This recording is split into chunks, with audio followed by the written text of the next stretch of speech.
Hey, it's Todd Ault, and these are Wall Street words. Today's word is Chapter S Corporation or S-corporation. This term refers to a way you incorporate, like a C-corp, where you have more than 100 shareholders. You can be an S-corp and have less than 100 shareholders and be taxed like a partnership, not a corporation, but have the same benefits of that corporation protection. Now, this avoids double taxation, but requires the S-corporation to issue K-1s or partnership-like returns to its shareholders.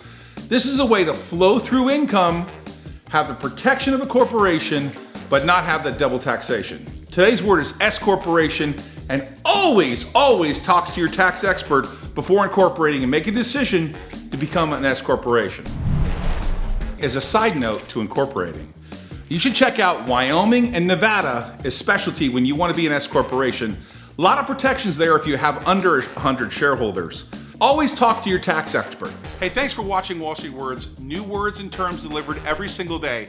Please subscribe, push the bell. If you found this information helpful or you think someone could benefit from this information, please share this video. Thanks for watching our channel. Always good things happening here.